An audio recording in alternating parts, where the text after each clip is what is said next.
యేసుక్రీస్తు నామమున వందనాలు. వాక్య పరిచయం అపోస్తలుల కార్యములు 18:24 చదువుకుందాం.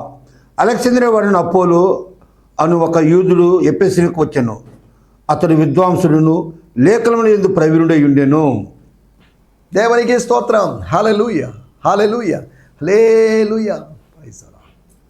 క్రీస్తునందు ప్రియ సహోదరి సహోదరులారా, ఆత్మీయ బంధువులారా, నా హృదయపు లోతులో నుంచి మీకు ప్రత్యేకమైన వందనాలు, శుభాలు తెలియజేస్తున్నాను.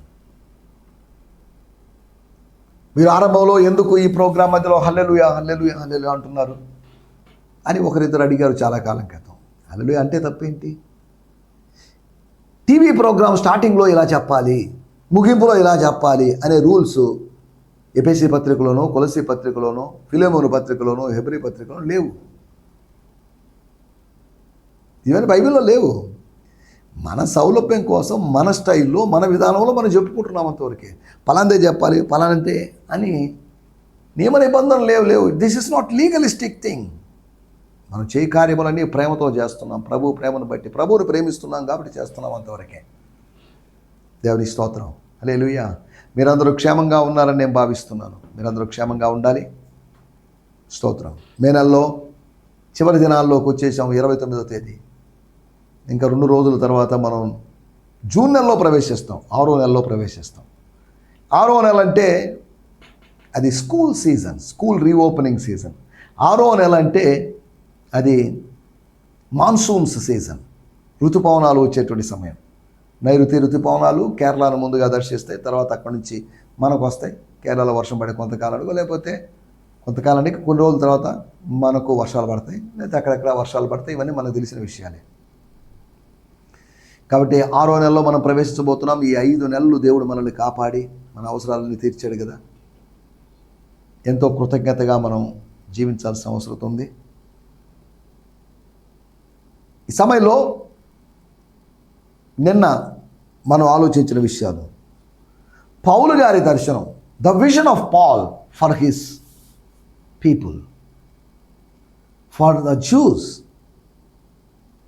యూదులొక్కరి కోసమో, గ్రీసు దేశస్తుల కోసమో, రోమియోల కోసమో, ప్రజలను అలాగే గ్రీసు దేశస్తులని, రోమియోలని, ప్రజల్ని ఇండియా వాళ్ళని, ఆఫ్రికా వాళ్ళని, అమెరికా వాళ్ళని ఇలా విభజించొద్దు. ప్రజలు ప్రజలే, ప్రజలందరూ ఒకటే. ఒక ప్రాంతంలో ఉన్నాం కాబట్టి అమెరికా వాళ్ళు అన్నాం. ఆ మాత్రం దానికి వాళ్ళు మిగిలిన ప్రపంచంతో సంబంధం లేని వాళ్ళు అవుతారని చెప్పడం అబద్ధం. అది కరెక్ట్ కాదు. ఇక్కడ ఫలాని వాళ్ళే ఉండాలి, ఇక్కడ హిందూస్ ఉండకూడదు, ఇక్కడ క్రిస్టియన్స్, ఇక్కడ ముస్లిమ్స్ ఉండకూడదు, ఇక్కడ క్రిస్టియన్స్ ఉండకూడదు అని చెప్పడం ఎంతవరకు కరెక్ట్? హిందువులు అంటే ఎవరండి? సింధు నది దగ్గర ఉన్నటువంటి, సింధు నది పరివాహక ప్రదేశంలో ఉన్నటువంటి ఆ పీపుల్, వాళ్ళు ఎవరైనా కావచ్చు. ఒక క్యాస్ట్ వాళ్ళు కాదు. కాబట్టి అలా వచ్చింది సింధు, హిందూ, ఇండస్, ఇండియా. ఎందుకు చెప్తున్నానంటే ఇది అర్థం చేసుకోకుండా హిందువులు అంటే రిలీజియస్ పీపుల్ అని, కాబట్టి this is the people of a particular religion అని. అమెరికా దేశంలో పెద్ద పెద్ద మందిరాలు కడుతున్నారండి, టెంపుల్స్ కడుతున్నారు, హిందూ టెంపుల్స్ కడుతున్నారు, మాస్కులు కడుతున్నారు. అక్కడ ఎవరు పట్టించుకునేవాళ్ళు? మీరు ఏమైనా కట్టుకుంటారా బాబు అంటున్నారు వాళ్ళు. వాళ్ళు ఇప్పటి వరకు ఒక మందిరాన్ని పడగొట్టిన దాఖలాలు లేవు. ఎక్కడ మందిరాలు పడగొడుతున్నారు, చర్చలు పడగొడుతున్నారు, మసీదుల మీద దాడు చేస్తున్నారు. అసలు ఎంత విచారకరమైన విషయం. మందిరాలను కాదు, మనసుల్లో నిలబెట్టుకున్నటువంటి ఆశయాలను, సిద్ధాంతాలను తప్పని నిరూపించి వాటిని పడగొట్టండి చూద్దాం. వాటిని చేయరు. పడగొట్టాల్సిన వాటిని పడగొట్టరు, కానీ పడగొట్టకూడని వాళ్ళు ఏదో కట్టుకున్నారు, కొన్ని లక్షలు కట్టుకోనివ్వండి, ఉండనివ్వండి. అది ఒకవేళ చట్టరీతిగా రోడ్డుకి అడ్డంగా ఉండి ప్రభుత్వ స్థలంలో ఉంటే దాన్ని పడగొట్టడంలో అర్థం ఉంది. నడి రోడ్డు మీద కూడా దేవాలయాలు ఉన్నాయండి. రోడ్డు పక్కన ఒక చర్చ్, నెల్లూరులో ప్రాంతంలో పేరు చెప్పను, కానీ రోడ్డు పక్కనే చర్చ్ ఉంది. అది చట్టరీతి, దాన్ని కూడా కొట్టేసేయండి అని చెప్పాను నేను. అదేంటండి పాస్టర్లందరూ దాన్ని వ్యతిరేకిస్తుంటారు? తప్పండి. అది ప్రభుత్వ స్థలాన్ని ఆక్రమించుకొని మనం చేయడం తప్పు. ఇలా భూభాగాన్ని ఆక్రమించుకోవడం, ఓ ప్రాంతంలో అలాగే పేర్లు కూడా చెప్పలేండి, ప్రభుత్వం వారు ఒక 2-3 ప్లాట్లు ఇస్తే 10 ప్లాట్లు ఆక్రమించేసుకొని దాన్ని మందిరం కట్టుకుంటే రేపు అధికారుల నుంచి ఎగురు ఒత్తిడి వస్తుంది. ఒత్తిడి వచ్చినప్పుడు నువ్వు ఖాళీ చేయాల్సిన పరిస్థితి వస్తుంది. దాని ద్వారా దేవుని నామానికి అవమానం రాదా? ఒక ఆయన ఏకంగా పక్కవాడి పాటల్లోకి కొద్ది ఎక్స్టెండ్ చేసి మందిరం కట్టుకున్నాడు. ఆ దేవుడి మందిరమే కదా, ఉంటే నీకు ఆశీర్వాదం కాదని. వాడు అన్ని జనుడు గొడవ వేసుకున్నారు. పోలీస్ డిపార్ట్మెంట్ నుంచి గొడవ పడి చాలా గందరగోళం అయింది. నీ స్థలంలో నువ్వు కట్టుకోరా బాబు, కట్టుకో, నీకు కావాల్సిన రీతిగా కట్టుకో. భగవంతుడు, భక్తిభావము, మతము అనేది బిల్డింగులకో లేకపోతే వీటికి పరిమితం కావాల్సిన భావన కాదు. అది ఇట్స్ బియాండ్ ద బిల్డింగ్స్. బిల్డింగ్లకు అతీతమైందండి. మనం ఏదో అనుకుంటున్నాం కానీ ఈ మతాలన్నీ క్రైస్తవ మతం కూడా ప్రమాదకరమైంది. ఆత్మీయతను గురించి మనం మాట్లాడుకుంటున్నాం. We're not talking about religiosity, but we're talking about spirituality. మతంలో ఉన్నట్టంటే ప్రతి మతంలో మంచి ఉంది, చెడు ఉంది. మనకు అవసరమైంది మంచి తీసుకుందాం, చెడుని తీసేద్దాం, అందరం కలిసి ఉందాం. అందరం ఒకే కప్పు కింద ఉన్నామండి, ఒకే భూమి మీద ఉన్నాం, అందరం కలిసి ఉందాం. మనందరం లోకల్ కాదు, వీఆర్ గ్లోబల్, విశ్వనరులం మనం. కాబట్టి ఆ భావనతో వసుదైక కుటుంబం అనే భావన కోల్పోయి ఇక్కడి నుంచి అటు వెళ్ళిపోండి, అందరూ వెళ్ళిపోండి, పారిపోండి, విదేశానికి మీరు వెళ్ళండి అంటే ఇండియాలో పుట్టి పెరిగినోడు, తాత ముత్తాతల కాలం నుంచి ఉన్న పెరిగినోడు ఎందుకు వెళ్తాడండి ఇజ్రాయెల్ దేశానికి? ఇక్కడే పుట్టి పెరిగినోడు ఎందుకు వెళ్తాడు పాకిస్తాన్కి? ఎందుకు వెళ్ళాలి? ఎందుకు బంగ్లాదేశ్కి వెళ్ళాలి? ఇది ఎవడు సొమ్ము, ఎవడబ్బో సొమ్ము అండి. ఎందుకు ఇలా మాట్లాడుతున్నారు? సోషల్ మీడియాలో కొన్ని కడుపు కాల్చేటువంటి విధి విధానాలు కొంతమంది కనిపిస్తున్న విచారకరమైన విషయం. సాతానుడు అంత్య దినాల్లో కొంతమంది మనుషులను రేపి, మనం అక్కడ కూడా చూసుకున్నాం 16వ అధ్యాయంలో, మనం దాంట్లోకి వెళ్ళలేదు. వాళ్ళు తెస్సలోనికలోను బెరయలోను అల్లరి చేశారు, అల్లరి మోకలు. ఇక్కడ కూడా ఇదే పరిస్థితి జరుగుతుంది. అలనాడు తెస్సలోనికలో ఏం జరిగిందో, అలనాడు బెరయలో ఏం జరిగిందో ఇప్పుడు కూడా ఇదే జరుగుతుంది. Lot of disturbances. లౌడ్ స్పీకర్లు పెట్టి, మేము మొన్న పోయిన వారంలో ఒక చోటుకి వెళ్ళాం, ఇంచుమించు 10:30 టైంలో ఒక ఫోన్ కాల్ వస్తే దాన్ని అటెండ్ చేయలేకపోయింది. దాన్ని అటెండ్ చేయడానికి ఇంచుమించు ఒక 1/2 కిలోమీటర్ నడవలసిన పరిస్థితి సౌండ్కి. దాన్ని ఎవరు పట్టించుకోవడం లేదే. మైనారిటీకో న్యాయం, మెజారిటీకో న్యాయం. న్యాయం అందరికీ న్యాయమే. ఒక్కడికైనా అదే న్యాయం, 10,000 మందికైనా అదే న్యాయం. ఒకే రాజ్యాంగాన్ని మనం అనుసరిస్తున్నాం. ఒకే రాజ్యాంగం కాదా? ముస్లింలకో రాజ్యాంగం, హిందువులకో రాజ్యాంగం, క్రిస్టియన్స్కో రాజ్యాంగం, సిక్కులకో రాజ్యాంగం ఉందా? అందరం ఒకే రాజ్యాంగాన్ని అనుసరిస్తున్నాం. ఈ భావజాలం లేకుండా విభజనలతో, డివిజన్స్తో బతకడం కరెక్ట్ కాదు. మృగాల మధ్యలో, జంతువుల మధ్యలో కూడా లేనటువంటి ఈ విభజనవాదం మన మధ్యలో ఉండడం ఎంత విచారకరం అండి. ఒక ఇంటికి వెళ్తే ఓ పెద్ద ల్యాబ్, అది వాళ్ళింటో ఒక పిల్లింది. అవి 2 స్నేహంగా ఉన్నాయి, అవి 2 ఫ్రెండ్స్ అయిపోయినాయి. బద్ద శత్రువులుగా ఉండేటువంటి జంతువులు చిన్నప్పటి నుంచి పెరిగాయండి, అలవాటు పడిపోయండి. అది వచ్చి ఈ ల్యాబ్ దగ్గరే పడుకుంటుందండి. దాని పొట్ట మీద ఇది దిండులాగా చేసుకొని పడుకుంటుందండి ఈ పిల్లి. అవి ఎప్పుడు అరుచుకోలేదండి. ఇవి 2 బాగా ఫ్రెండ్స్ లాగా ఉంటాయండి. చూసారా? 2 జంతువులు, చదువు లేనటువంటి జంతువులు కలిసి ఉంటున్నాయి, కానీ చదువు, సంస్కారం కలిగి, జ్ఞానం కలిగిన మనుషులు కలిసి ఉండలేకపోతున్నారే. జంతువులకు లేని క్యాస్ట్ మనకెందుకండి? పక్షులకు లేని క్యాస్ట్ మనకెందుకు? ప్రకృతి లేని క్యాస్ట్ మనకెందుకు? ఎస్సీ పిల్లలు ఉన్నాయా? ఎస్టీ పిల్లలు ఉన్నాయా? ఎస్టీ కుక్కలు ఉన్నాయా? ఎస్సీ కుక్కలు ఉన్నాయా? ఇవేమీ లేవే. మనం ఎందుకు ఇలా చేస్తున్నాం అంటే మనం జంతువుల కన్నా తక్కువ స్థాయికి వెళ్ళిపోయాం. జంతువుల మధ్యలో లేనటువంటి విభజనలు మన మధ్యలో ఉండడం విచారకరం. చదువుకున్నాం, విద్యావంతులమయ్యాము, కానీ విభజనవాదం మాత్రం మనసులో ఉండిపోయింది. మనం నువ్వు వేరు, నేను వేరు, నేను గొప్ప, నువ్వు తక్కువ అనే భావజాలం నుంచి బయటపడదాం. సరే, వీటిలోకి వెళ్ళడం లేదు మనం. పౌలు గారి దర్శనాల గురించి, వాటి గురించి మనం చెప్పుకున్నాం. యూదులతో తనను తాను, he was identified with zoo. He left Judaism. ఆయన యూదా మతాన్ని వదిలిపెట్టాడు, వద్దనుకున్నాడు. ఎవరో డబ్బులు ఇస్తే పౌలుకు స్టెఫనో, లేదా పౌలుకు అననీయానో, పౌలుకు ఇంకా ఎవరో యాకోబు, పేతురు, వీళ్ళందరూ డబ్బులు ఇస్తే మతం మారినోడు కాదు. అసలు డబ్బులు ఇస్తే మతం మారడం అనే భావం ఎక్కడ బైబిల్లో కనిపించదు.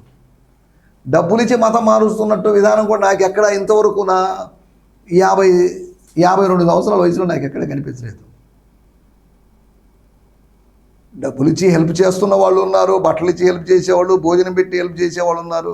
అలాగని భోజనం పెట్టాం కదని మా చర్చికి రా, భోజనం పెట్టాం కదని మీ మతాన్ని వదిలిపెట్టామనే విధానం ఎక్కడ లేదు. పరమత సహనం ప్రజల్లో క్రమంగా సన్నగిలిపోతుంది. అంత్య దినాల్లో అనేకుల ప్రేమ చల్లారిపోతుందని యేసు ప్రభు 2వ రాకడకు గుర్తుగా చెప్పాడు. పరమత సహనం లేదు.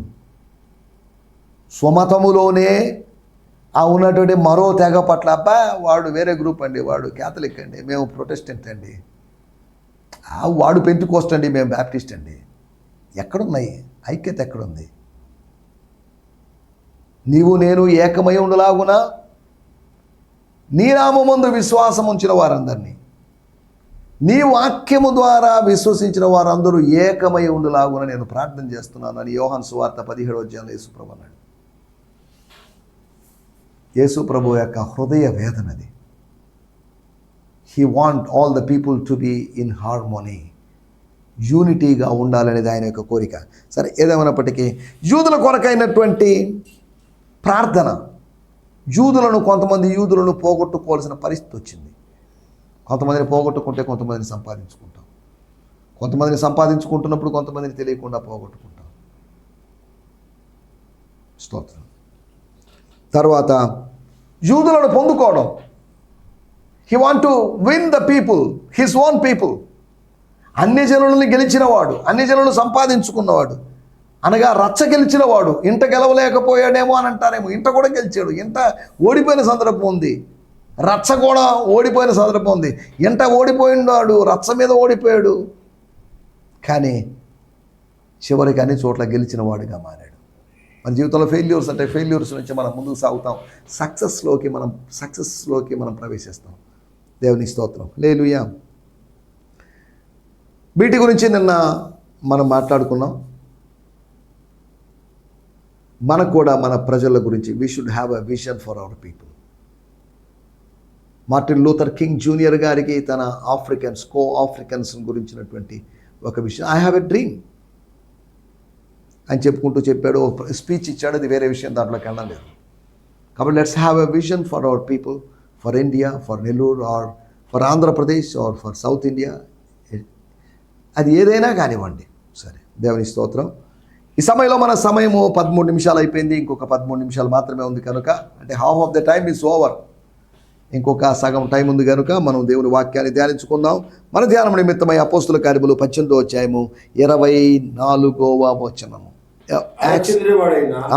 అపోలో అనే యూదుడు ఎఫెసుకు వచ్చెను. అతడు విద్వాంసులను లేఖనమందు ప్రవీణుడై ఉండెను.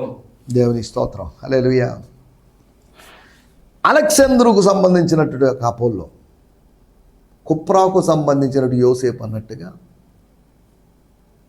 అలెగ్జాంద్రు నుంచి వచ్చినటువంటి అపోల్లో. ఎప్పుడు వచ్చాడో మనకు తెలియదు. అపోల్లో అనేటువంటి ఒక పామరుడు అని కాదు, ఒక పండితుడు. హీస్ ఎ స్కాలర్,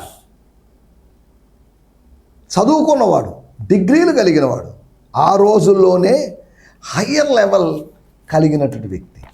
మొదటి శతాబ్దంలోనే చదువుతున్నాను ఈ మాటలు. అపోస్తుల కార్యములు 18వ అధ్యాయము 24వ వచనం. వాడుక భాషలో కూడా మనం చదువుకుందాం తర్వాత. స్తోత్రం. 24వ వచనం. It's like introduction to Apollos.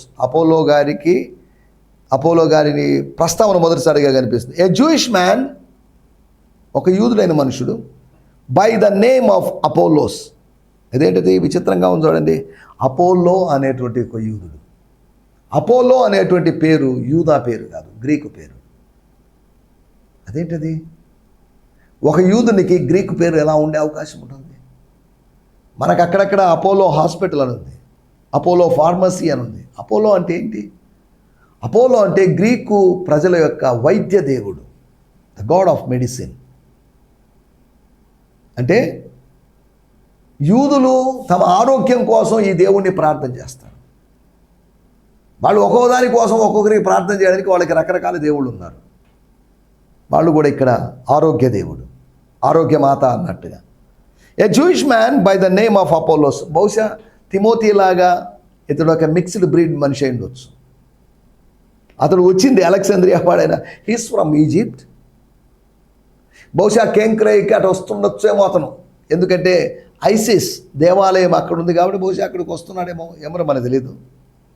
అనగా గ్రీసు ప్రజల మీద ఉన్నటువంటి ఈజిప్షియన్ ప్రభావం మన మీద కూడా, క్రిస్టియన్స్ అయినప్పటికీ కూడా, దేవుని బిడ్డలమైనప్పటికీ కూడా మన మీద లోకపు ప్రభావం ఉంటుంది. మన మీద కూడా అన్ని జనుల ప్రభావం ఉంటుంది. ఈరోజు మంచి రోజు కాదండి, రేపు మంచి రోజు అండి, ఈరోజు నవమి అండి, నవమి రోజు పెళ్లి చూపులు పోకూడదండి, లేదా పలానా రోజు పలానా పని చేయకూడదండి కదా. ఎందుకు చెప్తున్నా అంటే, he was a native of Alexandria. This is Alexandria in Egypt. And he was recognized as educated and cultured man. అతడు గుర్తించబడ్డాడు అని రాయబడింది. ఎలాగంటే విద్యావేత్తగాను అండ్ సంస్కారవంతుడుగాను. He was powerful in the scriptures. ఆయన డబ్బు పరంగా సంపన్నుడు బలమైన వాడు అని కాదు, he is powerful in the scriptures. లేఖనాలలో, యూదా లేఖనాలలో, యూదా ప్రవచన పుస్తకాల్లో, ధర్మశాస్త్రముల్లో అని అర్థం. సరే, వాడుక భాషలో కూడా చదువుకుందాం. ఇది ఇలా ఉండగా అపోలో అనే యూదుడు ఎఫెసు పట్టణానికి వెళ్ళాడు. Apollo స్వగ్రామము Alexandria. ఇతడు గొప్ప పండితుడు, యూదుల శాస్త్రంలో ఆరితేరిన వాడు. స్తోత్రం. తమ సొంత మత గ్రంథాల్లో, తోరాలో, పెంటాటుక్లో, లేకపోతే ఇతర ప్రవచన పుస్తకాల్లో, కీర్తన గ్రంథాల్లో, చారిత్రాత్మక పుస్తకాల్లో he became a scholar. He's a well-educated man. చదువు లేనోడిని ఏదో ఒకటి చెప్పి మనం తీసుకొని రావచ్చు, కానీ చదువు ఉన్నోడిని ప్రభు ఎలా దర్శించుంటాడో ఆలోచించండి. చదువు ఉన్నోడు ప్రతిదీ ఆలోచిస్తాడు, అదేంటి ఇదేంటి, అది ఎలాగాదే ఇలాగాదే. ఒకవేళ ఎవరైనా ఏదైనా చెప్పినప్పుడు అది ఎలా ఉందో లేదో అని చెప్పేసి లేఖనాల్లో బెరయ్య వాళ్ళు పరిశోధించినట్టుగా ఈరోజు గూగుల్ సెర్చ్లో పరిశోధన చేస్తున్నారు. ఏ చెప్పినా వెంటనే గూగుల్లో చూసేస్తున్నారు, మెటా ఏఐలో చూస్తున్నారు, అది ఉందా అలా ఉందా ఇలా ఉందా అని. తప్పేం లేదు, చూడడం తప్పేం లేదు. కన్ఫర్మ్ చేసుకోవాలి. విన్నది, చదివింది, చెప్పబడినది ఇవి కన్ఫర్మ్ చేసుకోకపోతే ఎలాగా? కన్ఫర్మ్ చేసుకోవడం మంచిదే. పాత రోజుల్లో ధర్మశాస్త్రం ప్రకారం కన్ఫర్మ్ చేసుకుంటే, వాక్య ప్రకారం కన్ఫర్మ్ చేసుకుంటే, ఈ రోజుల్లో వేరు వేరు విధానాల్లో కన్ఫర్మ్ చేసుకుంటున్నారు.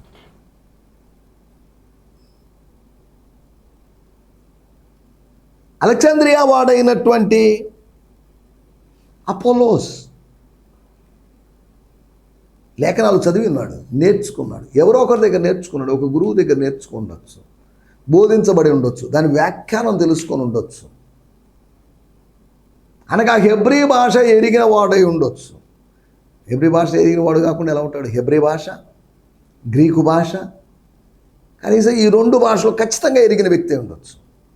మనకు త్రిభాషా సూత్రం ఉన్నట్టుగా మనకు మన స్కూల్లో ఇంగ్లీషు, తెలుగు, హిందీ ఉన్నట్టుగా, లేదా సాంస్క్రిట్ ఉన్నట్టుగా, అలాగే వీళ్ళకు కూడా ద్విభాషా విధానం ఉంది. అనగా హీబ్రూ అండ్ గ్రీక్. సరే, ఇతను హీబ్రూలోనే లేఖనాల్లో ప్రవీణుడు అంటున్నప్పుడు ఆ లేఖనాలు హెబ్రీ భాషలో ఉన్నాయి కనుక దాంట్లో హెబ్రీ భాషలో ప్రవీణుడై ఉంటాడు.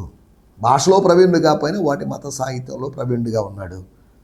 మన టైటిల్ చూడండి, పంపబడినవాడు. Is a sent man. Saint కాదు, మళ్ళీ సెయింట్ అయిండొచ్చు. అలెగ్జాంద్రియా వాడైన అపోలో అను ఒక యూదుడు ఎఫెసుకు వచ్చెను. అతడు విద్వాంసుడు, లేఖనములతో ప్రవీణుడు. అతడు లేఖనముల యందు ప్రవీణుడు కాబట్టి ఏంటట? అతడు విద్వాంసుడు. విద్యను ధ్వంసం చేసినోడని కాదు, విధ్వంసం చేసినోడని కాదు. విధ్వంసం చేసిన వాళ్ళు ఉన్నారు, కానీ ఇతడు విధ్వంసం చేసినోడు కాదు. విద్యను అభ్యసించి విద్యలో వినూత్నంగా ఎదిగినట్టు వ్యక్తి. సరే, ఇతని గురించి ఏం రాయబడింది? అతని యొక్క విద్య అతన్ని నడిపించలేదు. ఇక్కడ గమనించాలి. ఇక్కడ ఒకవేళ నాకు తర్జుమా చేసే అవకాశం వచ్చుంటే నేను ఇలా తర్జుమా చేస్తాను ఈ వాక్యాన్ని. అలెగ్జాంద్రియా వాడైన అపోలో అను ఒక యూదుడు ఎఫెసునకు వచ్చెను కాదు, పంపబడెను. He was cent. నువ్వు వచ్చావని కాదు, నువ్వు పోయావని కాదు, నువ్వు పంపబడ్డావు, తిరిగి పిలవబడ్డావు. నువ్వు అంతవరకే. భూమి మీదకు నువ్వు రాలేదు, నువ్వు పంపబడ్డావు. భూమి మీద నుంచి నువ్వు తిరిగి వెళ్ళలేదు, నువ్వు తిరిగి పిలవబడ్డావు. చచ్చిపోయే వాళ్ళు అంటున్నారు ఐఎమ్ గోయింగ్ అంటున్నారు. నువ్వు ఎక్కడికి వెళ్తావు? నువ్వు ఎక్కడికి వెళ్ళలేదు. You stop your journey. మా తల్లిగారి కోసం ప్రార్థన చేసినప్పుడు ఆమె ప్రార్థనలో ఆమె కళ్ళు తెరిచి పిల్లల వైపు చూపించి వెళ్ళిపోతున్నానని చెప్పింది. ఐఎమ్ గోయింగ్ అనింది. But she's not going. ఆమె వెళ్ళలేదు, ఆమె ఉంది అక్కడే.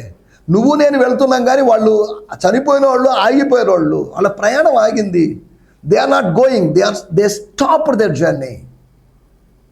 ఏమన్నా మనం ముందుకెళ్తున్నాం కానీ చనిపోయిన వాళ్ళు ఎవరు ముందుకెళ్ళడం లేదు. They stopped their journey. సర్వజనుడు సర్వలోకులు వెళ్తున్న మార్గంలో నేను వెళ్తున్నానని చెప్పలేదు, చెప్పాడు దావీదు సొలొమోనుతో. కానీ వాళ్ళు ఎక్కడికి వెళ్ళలేదు, వాళ్ళు ఇక్కడే ఉన్నారు. నేను ఇక్కడ నెక్స్ట్ మంత్లో లేదా ఈ మంత్లోనే వేరు వేరు చోట్లకి, చిత్తూరు జిల్లాకి వెళ్తున్నాను, కడప జిల్లాకి వెళ్తున్నాను, నేను వెళ్తున్నాను. కానీ మృతులైన వాళ్ళు అక్కడే ఉన్నారు, వాళ్ళు ఎక్కడికి వెళ్ళరు. They will not go anywhere, they stopped their journey. ఇక్కడ అందుకనే పాయింట్. అలెగ్జాంద్రియా అపోలో వాడైనటువంటి అపోలో అనేటువంటి ఒక వ్యక్తి ఎఫెసునకు పంపబడ్డాడు. ఎందుకు పంపబడ్డాడు? ఎఫెసులో అప్పటి వరకు పరిచయం చేసినటువంటి పౌలు గారు ఇప్పుడు లేరు కాబట్టి అక్కడ గ్యాప్ ఏర్పడింది కాబట్టి దేవుడు అక్కడే పంపించాడు. ఖాళీలు నింపేటువంటి దేవుడు. దేవుని స్తోత్రం, హల్లెలూయా. పంపబడిన వాడు చేసినటువంటి కార్యాల గురించి 4 కార్యాల గురించి నేను త్వరగా మీకు జ్ఞాపకం చేయబోతున్నాను. 18వ అధ్యాయము 21వ వచనం. అతడు ఒప్పక దేవుని చిత్తమైతే, అపోలో కాదు పౌలు ఒప్పక దేవుని చిత్తమైతే మీ వద్దకు తిరిగి చెప్పి వారి యొక్క సెలవు పుచ్చుకొని ఓడ ఎక్కి ఎఫెసు నుండి బయలుదేరాను. ఒక గ్యాప్ ఏర్పడింది. 22, 23 ఈ 3 లేదా ఈ 2 వచనాల్లో ఎంత గ్యాప్ ఉందో మరి తెలియదు, ఎన్ని రోజులు గ్యాప్ ఉందో మరి తెలియదు. ఆ సమయంలో దేవుడు ఎక్కడున్నాడో మనకు తెలియదు, ఎక్కడో ఉన్నటువంటి అపోలోని దేవుడు తీసుకువచ్చాడు.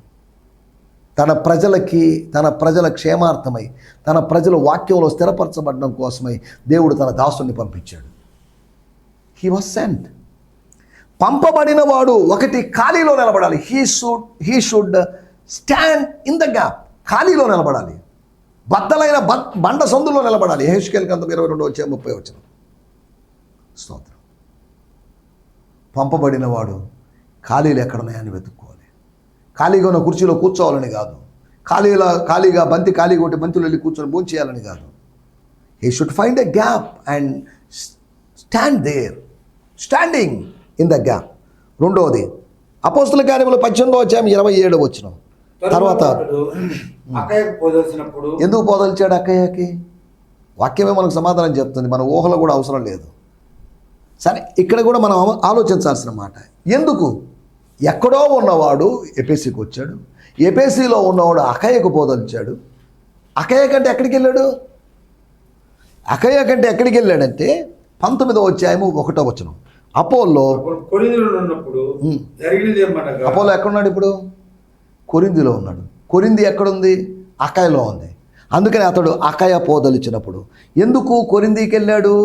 కొరింథీలో అంతకుముందు పౌలు ఉండి కొరింథీ నుంచి కేంక్రయ మీదుగా ఆ కొరింథీ నుంచి కేంక్రయ దగ్గరగా ఉన్నట్టు 10-11 కిలోమీటర్లు అని చెప్పాను నేను. ఇవన్నీ దాటుకొని వచ్చాడు.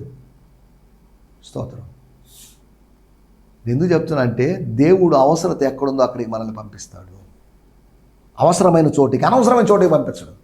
నిన్ను బ్రాందీ షాపుకి దేవుడు పంపించడు, నిన్ను సినిమా హాల్కి పంపించడు, నిన్ను మందిరానికి పంపిస్తాడు.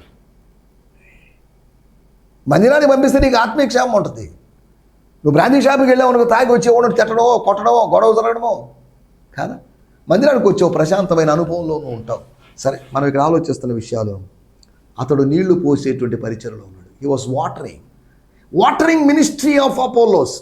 1 కొరింథీయులకు రాసిన పత్రిక 3వ అధ్యాయము 6వ వచనంలో పౌలు గారు చెప్పిన మాట, నేను నాటాను, నేను ఎఫెసులో నాటాను, నేను కొరింథీలో నాటాను, నేను కెంక్రేలో నాటాను, నేను అక్కడక్కడ నాటుతూనే ఉన్నాను, నేను గలతియా ఫ్రుగియా ప్రాంతాల్లో నాటుతున్నాను. కానీ నా తర్వాత వచ్చి ఆ ఫాలోఅప్ చేస్తున్నటువంటి అపోలో, నేను నాటినటువంటి ఎఫెసులో నీళ్లు పోసాడు, నేను నాటినటువంటి చోట, నేను విత్తనాలు నాటినటువంటి చోట, నేను మొక్కల్ని నాటినటువంటి చోట, నేను విత్తినటువంటి చోట ఎఫెసులో కూడా నీళ్లు పోసాడు. Watering ministry of Apollos. దేవుని స్తోత్రం. 3వ విషయాన్ని నేను మీకు జ్ఞాపకం చేస్తాను.